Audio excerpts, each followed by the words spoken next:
அக்கா, ஆதி என்ன பேசினான்னு தெரியலன்னு நீங்க ஃபீல் பண்ணாதீங்க. அவ உங்ககிட்ட பேசியிருக்காங்கிறது கன்ஃபார்ம் ஆயிடுச்சுல்ல. அப்புறம் என்ன, நேரா ஆதிக்கிட்டே போய் என்ன பேசினான்னு கேட்டு தெரிஞ்சுக்க வேண்டியதானே. 10% சந்தேகம் வச்சுக்கிட்டு ஆதிக்கிட்ட என்னால கேட்க முடியாது வனஜா. கேட்க முடியாது. அந்த சந்தேகத்தை கிளியர் பண்ணிட்டு தான் ஆதிக்கிட்ட பேசணும். சரிங்கக்கா, ஆனா அந்த சந்தேகத்தை நீங்க எப்படி கிளியர் பண்ணிக்க போறீங்க? நான் இருந்த ஹாஸ்பிட்டல்ல சிசிடிவி கேமரா இருக்கும்ல. நான் எம்பிங்கிறதுனால கண்டிப்பா அந்த வார்டில் சிசிடிவி இருந்திருக்கும். அந்த சிசிடிவி கேமரா ஃபுட்டேஜ் பார்த்தா ஆதி என்கிட்ட வந்து பேசினானா இல்லையாங்கிறது கன்ஃபார்ம் ஆயிடும். சூப்பர்க்கா, செம்ம ஐடியா. அப்புறம் எதுக்காக வெயிட் பண்ணோம்? இந்தாங்க, உடனே நீங்க அந்த ஹாஸ்பிட்டலுக்கு ஃபோன் பண்ணி சிசிடிவி ஃபுட்டேஜ்லாம் எடுத்து வைக்க சொல்லுங்க. பேசுங்க. ஹலோ, சிசிடிவி ஃபுட்டேஜில் ஆதி மாட்ட போகிறான். இன்னைக்கு இருக்கு திருவிழா.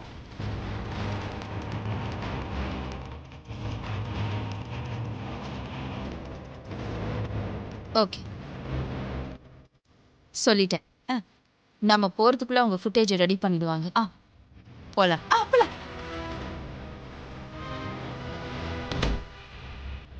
வாங்க மேடம். நம்ம ஹாஸ்பிட்டலில் அட்மிட் ஆனவங்க சிசிடிவி ஃபுட்டேஜ் ரெடி பண்ண சொன்னீங்க, பண்ணிட்டீங்களா? ரெடியாக இருக்கு மேடம். ப்ளே பண்ணுங்க. வாங்க வாங்க madam.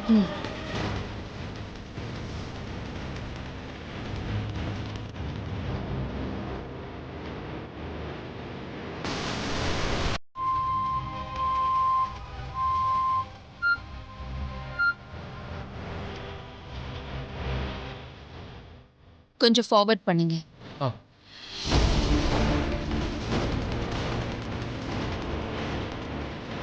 Stop stop, rewind rewind பண்ணுங்க. இன்னைக்கு ஹெவி சீன் இருக்கு. That's it, play.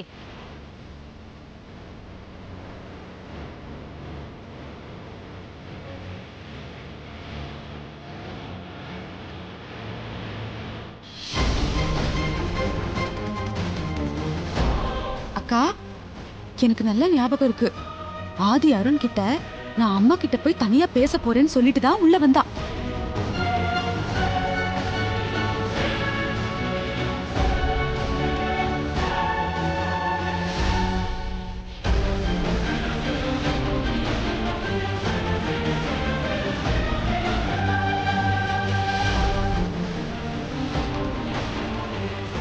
CCTV ஃபுட்டேஜ்ங்கிறதுனால audio எதுவுமே ரெக்கார்ட் ஆகாது போல இருக்கு. இல்லன்னா ஆதி என்ன பேசினா நமக்கு இப்பவே தெரிஞ்சிருக்கும். என்ன பேசுறான் இவன்? ஐயோ, இந்த ஃபுட்டேஜ்ல நந்தினி அகிலாவை கொலை பண்ண வந்ததும் இருக்குமோ? அக்கா,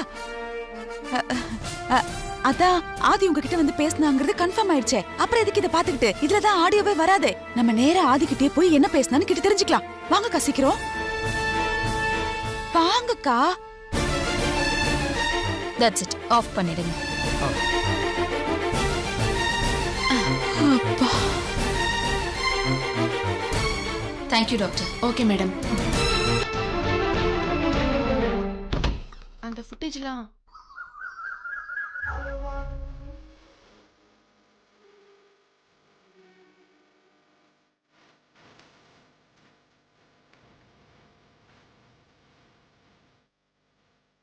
என்ன அருண், தலைப்படமா? ஆமாப்பா, நம்ம தலையை பாருங்க, தூள் கிளப்பிட்டு இருக்காரு. ஆமா, தனியா உட்காந்துக்கிட்டு இருக்க. ஐஸ்வர்யா எங்க? பா, அவன் ஹோட்டல் விசிட் பண்ணிட்டு வரணும் போயிருக்காப்பா. ஓ. ஆமா, என் ஜோடியை பத்தி விசாரிக்கிறீங்களே, நீங்க இப்ப தனியா வந்துட்டு இருக்கீங்க. உங்க ஜோடி எங்க? Tell me. நல்லா இருக்கு. அப்பாவும் மகனும் இப்படியா பேசிப்பாங்க? அப்பாவும் நானும் இப்படிதான் நீ ஜாலியா பேசிக்கிட்டு இருப்போம். ஆமா, உங்க ஜோடி எங்க நீ? சின்னையா, இப்படிலாம் பேசுனீங்க, காஃபில சர்க்கரைக்கு பதிலா உப்பு அள்ளி போட்டுருவேன். ஐயோ அண்ணி, அப்படிலாம் பண்ணிடாதீங்க. ஐ எம் வெரி பாவம்.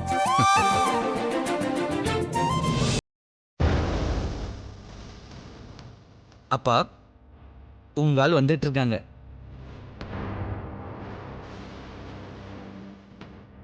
உங்க அம்மா டென்ஷனா வர மாதிரி தெரியுதே.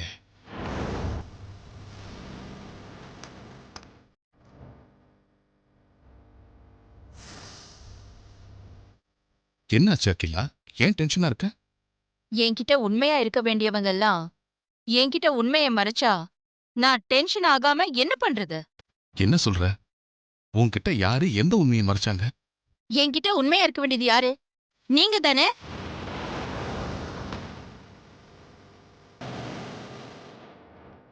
எதுக்காக என்கிட்ட உண்மையை மறைச்சீங்க? என்ன அகிலா சொல்ற? நான் உன்கிட்ட எந்த உண்மையை மறைச்சேன்? நான் ஹாஸ்பிட்டல்ல சுயநினைவு இல்லாம இருக்கும்போது ஆதி என்கிட்ட வந்து ஏதாவது பேசினானான்னு கேட்டதுக்கு ஆதி அப்படி எதுவுமே பேசலன்னு எதுக்காக என்கிட்ட போய் சொன்னீங்க? மாட்டினீங்களா? அகிலா, மாமா, நானும் அக்காவும் இப்ப அக்கா அட்மிட் ஆயிருந்த ஹாஸ்பிட்டலுக்கு போய் அவங்க படுத்திருந்த அந்த ரூம் சிசிடிவி ஃபுட்டேஜை பார்த்துட்டு தான் வரோம்.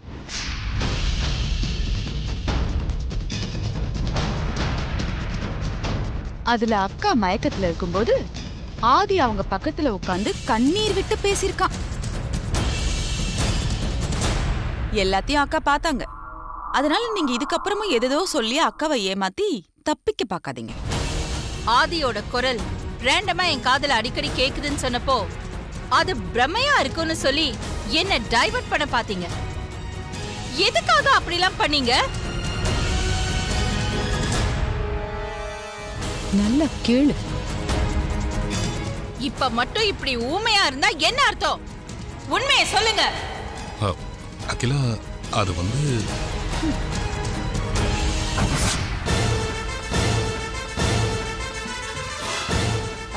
அக்கா, அங்க பாருங்க, ஆதியே வந்தாச்சு.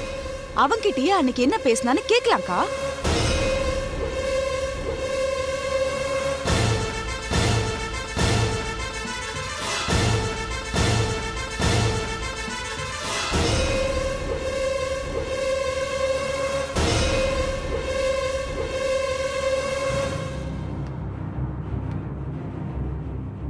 வா ஆதி, நானே உனக்கு கால் பண்ணி வர சொல்லலாம் தான் நினைச்சேன்.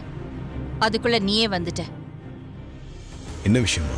நான் ஹாஸ்பிட்டல்ல இருந்து வீட்டுக்கு வந்த கொஞ்ச நாள்ல என் காதுல ரேண்டமா குரல் கேட்டுட்டே இருந்துச்சு.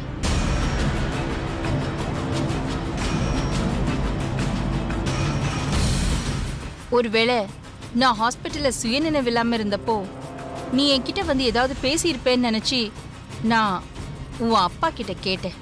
ஆனா அவரு நீ என்கிட்ட வந்து எதுவுமே பேசலன்னு சொல்லிட்டாரு. தொடர்ந்து எனக்கு டிஸ்டர்பன்ஸ் இருந்ததுனால நான் சைக்கியாட்ரிஸ்ட் கிட்ட போய் செக்அப் பண்ணலான்னு போனேன். டாக்டர் நீ என்கிட்ட வந்து பேசி இருக்கணும்னு 90% கன்ஃபார்ம்னு சொல்லிட்டாங்க.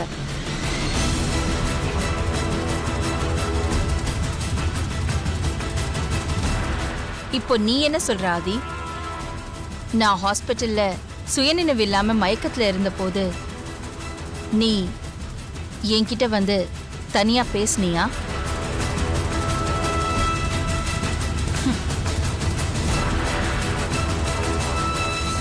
ஆமாம்மா, நீங்க ஐசியூல மயக்கத்தில் இருக்கும்போது நான் வந்து உங்ககிட்ட பேசினேன்.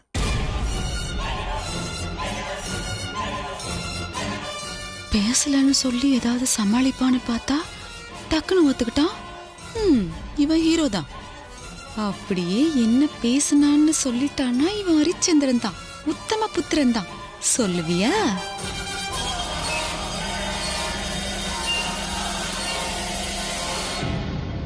பரவாயில்லையாதி, இவ்ளோ ஓப்பனா ஒத்துக்கிட்ட. நீ இப்படி உண்மையை ஒத்துப்பேன்னு தெரிஞ்சிருந்தா அக்கா ஹாஸ்பிட்டல் வரைக்கும் போய் சிசிடிவி ஃபுட்டேஜ்ல பாத்துருக்கவே வேணாம். ஏங்கா? அம்மா, நீங்க எதுக்குமா இவ்வளவு சிரமப்படுறீங்க? நீங்க இதை ஆரம்பத்திலே என்கிட்ட கேட்டிருக்கலாமேம்மா. அது பரவாயில்ல ஆதி. சரி, என்கிட்ட வந்து நீ என்ன பேசுன?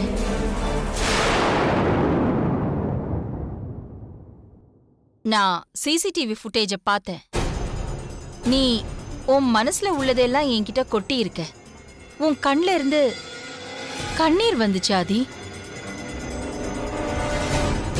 சொல்லு. சொல்லு ஆதி. சாரிம்மா, நான் என்ன பேசினேன்னு இப்போ என்னால் சொல்ல முடியாது.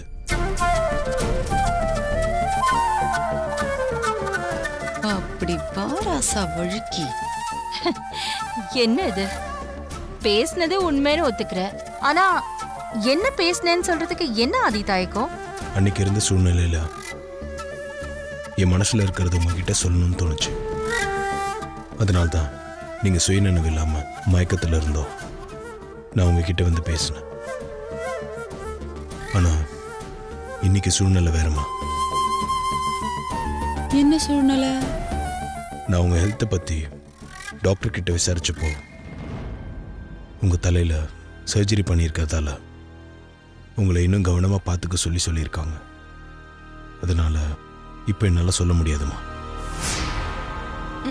முடிஞ்சது. எனக்கு கொஞ்சம் டைம் கொடுங்கம்மா.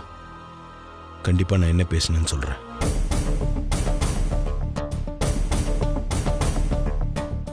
ரேண்டமா அப்பப்போ உன் குரலை கேட்டு என்ன பேசியிருப்பேன்னு தெரியாம குழப்பத்துல இருக்கிற என்னால உனக்கு டைம் எல்லாம் ஃபிக்ஸ் பண்ண முடியாதாதி.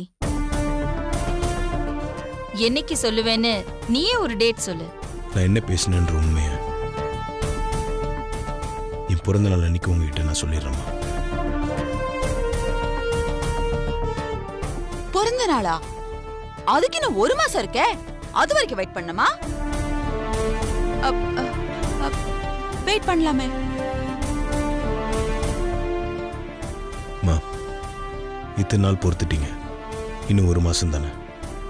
என் பிறந்த நாள் அன்னைக்கு கண்டிப்பா நான் உண்மையை சொல்லிடுறேன்.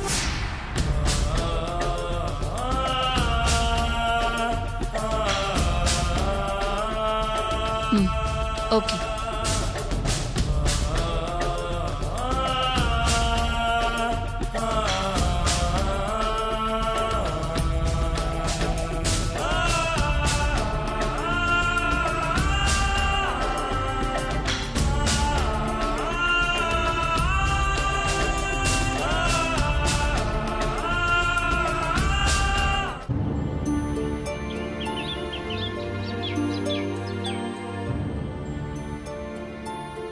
எதுக்கு மாமா அம்மா கிட்ட அப்படி சொன்னீங்க? உண்மையை மறைக்கிறதால குழப்பமும் பிரச்சனையும் தான் அதிகமாயிட்டே இருக்கும். அம்மா ஹாஸ்பிட்டல் போய் சிசிடிவி ஃபுட்டேஜ்லாம் பார்த்துட்டு வந்து கேட்குறாங்க. இதுக்கு மேலே நான் என்ன சொல்றது?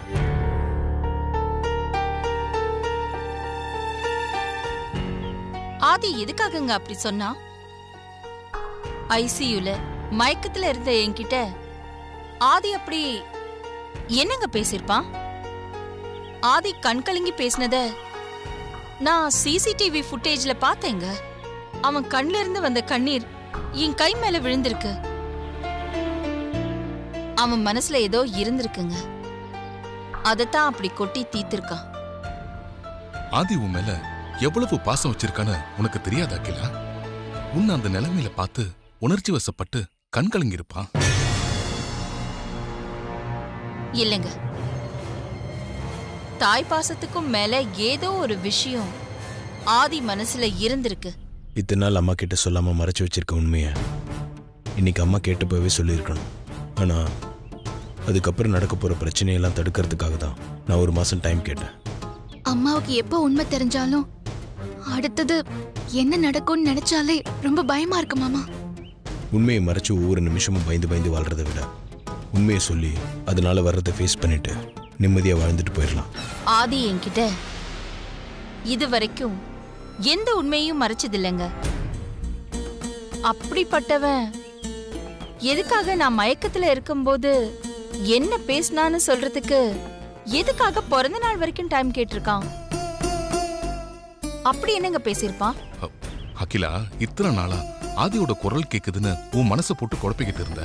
இப்போ என்ன பேசணும்னு சொல்றதுக்கு எதுக்கு பிறந்த நாள் வரைக்கும் டைம் கேட்கறான்னு சொல்லி மனசை போட்டு குழப்பிக்கிட்டு உடம்ப கெடுத்துக்காத.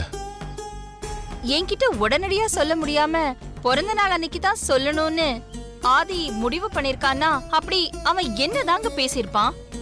ஏற்கனவே நான் என்ன பேசியிருப்பேன்னு நினைச்சு அம்மா குழம்பி போய் மன உளைச்சல்ல இருந்திருக்காங்க. இப்பதான் ஒரு தெளிவுக்கே வந்திருக்காங்க. இதுல நான் 1 மாசம் டைம் கேட்டதுல மறுபடியும் அவங்க குழம்பி போயிருப்பாங்க. அதை நினைக்கும் போது தான் எனக்கு கஷ்டமா இருக்கு. அதனால என்ன நடந்தாலும் பரவாயில்ல. இதுக்கப்புறம் அம்மா கிட்ட உண்மையை சொல்றதுக்கு நாள் கடத்த வேண்டாம். என்னோட பர்த்டே அன்னைக்கு நம்மளோட காதல் கல்யாணத்தை சொல்லிடலாம். ஏதோ ஒரு காரணத்துக்காக தான் ஆதி 1 மாசம் தள்ளி போட்டிருக்கான். இல்லனா அவன் இப்பவே உன்கிட்ட சொல்லியிருக்க மாட்டானா? இன்னொரு 30 நாள் பொறுமையாரு. என்னவா இருக்கும் நினைச்சு உன் உடம்ப கெடுத்துக்காத. நீ ஏன் ஹெல்த்தை பத்தி கவலைப்பட்டது போய் இப்போ நான் உன் ஹெல்த்தை பத்தி கவலைப்பட வேண்டியதா இருக்கு.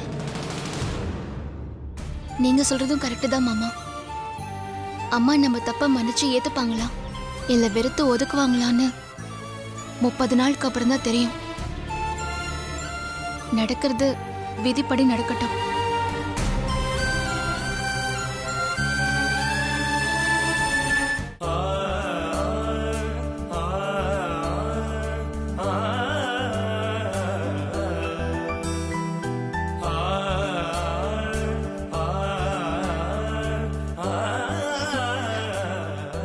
வாங்க. வணக்கம் குருஜி. வணக்கம்மா. இதுவும் கடந்து போகும். நல்லா இருமா. அகிலாண்டேஸ்வரி அம்மா அம்மா மாடியில தான் இருக்காங்க. நான் போய் அம்மா கிட்ட நீங்க வந்திருக்கீங்கன்னு தகவல் சொல்லிட்டு வரேன்.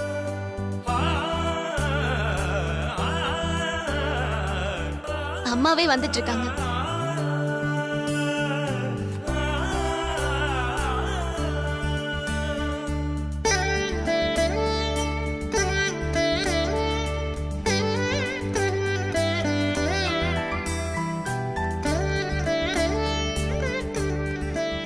வணக்கம் குருஜி.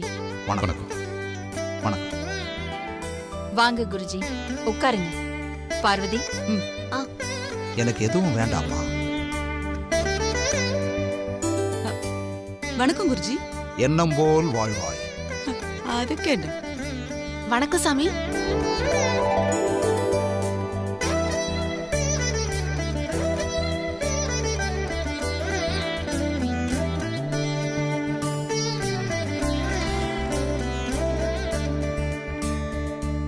இப்ப நான் எதுக்காக இங்க வந்தேன்னா, ஸ்படிகலிங்கத்துக்கு ஒரு சிறப்பு பூஜை பண்ணணும்.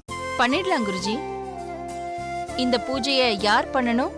முதல்ல நீங்க தான் ஆரம்பிச்சு வைக்கணும். அப்புறம் யார் வேணாலும் பண்ணலாம். ஆ,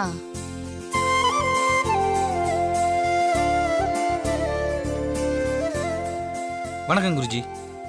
தீர்க்க ஆயுசுமான் பவ. அம்மா, பூஜைக்கு இப்பவே ஏற்பாடு பண்ணுங்க.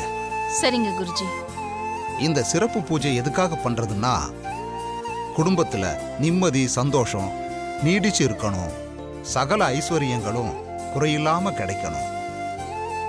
முக்கியமா தம்பதிங்க இந்த ஜென்மத்துல மட்டும் இல்ல, 7 ஜென்மத்துக்கும் சேர்ந்து ஒன்னா இருக்கணுங்கிறதுக்காகவும் மாங்கல்ய பலத்துக்காகவும் பண்றது.